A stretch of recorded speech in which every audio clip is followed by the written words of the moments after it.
Now, Inferno has somewhat of an alchemical theme to it. Were you familiar with alchemy at the time? I was familiar with alchemy, but I had a cursory understanding of alchemy.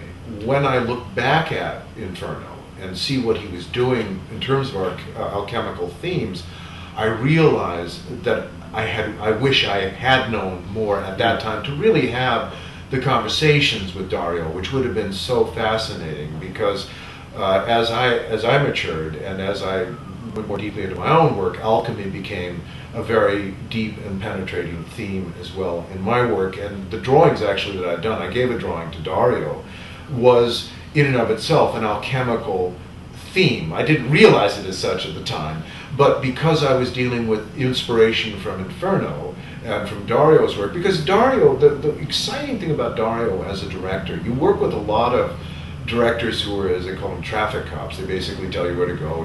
But Dario is a visionary, so he has a very powerful vision, and you see him finding it, discovering it, and so there was an alchemical process in the way he worked as well. So essentially the whole situation had themes of alchemy and alchemical transformation and transmutation.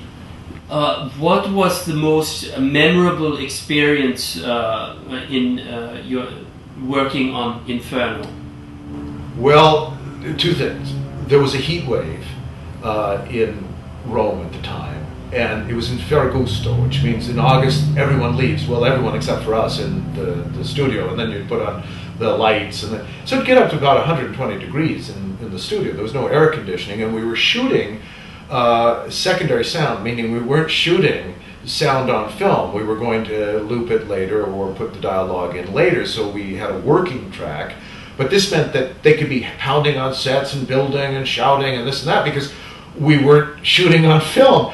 So it was a very different way of working, but I like it because for me, any creative challenge always changes my approach, and so working in that way really had a fascinating effect on me in terms of not worrying about whether people were talking, whether there is. You just start filming and go for it. And then my favorite was we'd finished principal photography, and Claudio, who was wonderful, he comes and goes, Leigh, just want to ask, your stuntman, he broke his leg yesterday, and can you do your own stunts? And I, being green, a young actor, thought, yeah, how hard could this be? And he reassured me, don't worry, it's very safe. Now, as a more mature actor, I realize now the questions you should ask, especially when you realize you've finished principal photography, meaning you don't have to be alive at any point after that. If I do the stunts, how dangerous is it? And they said, don't worry about it. So I showed up on the set, and I kid you not, everyone is behind at least three tiers of sandbags. So everything's sandbagged, and then about an inch thick of plexiglass. And they have helmets on and jackets on, and I'm looking and I'm thinking, I'm the only one standing on the other side. The cameras are even protected, and I'm thinking, this is safe? Oh yeah, don't worry, it's safe. And I said, okay, so tell me about what do we do? He said, well, here, you come through the lobby, and then the doors blow out behind you, and then you'll run this way, and then as the floor buckles and the timbers fall from the ceiling, you'll run to the pillar, and then so I'm getting all these, and I'm thinking, taking it in, and all I remember was hearing rolling action.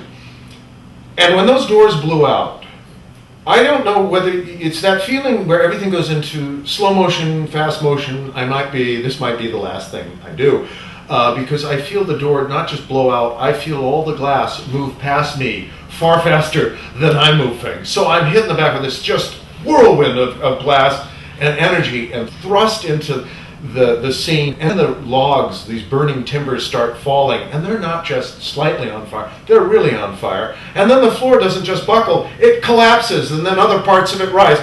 it sounded, there's a rise, it's falls, but it rose and it fell, and I jumped and made it to the pillar, and on an inside level, I'm thinking, I understand stunt work now. It's don't die, and so I didn't die. We got the shot, and then we went on and we did some more shots, but the most, well, in retrospect, wonderful bit was the studio actually caught on fire, and we're like looking and I kid you not, the firemen who show up, it's a pumper truck, like the old, with the horse-drawn pumper with the two men pumping.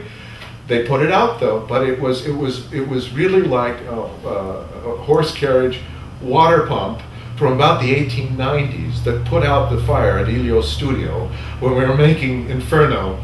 But it was the icing on the cake. It was just, there was something about Inferno. Of course, in Inferno, shouldn't the studio catch on fire? I mean, living up to the name. And but I do remember that, and I didn't get hurt. They were right. Nothing to worry about. Although, in the process of nothing to worry about, I discovered that I had certain capacities I would not have realized I had I not done that. Survival, for one. All right, great. Well, Leigh McCloskey, thank you so much for being here with us today. Thank you. It was a pleasure.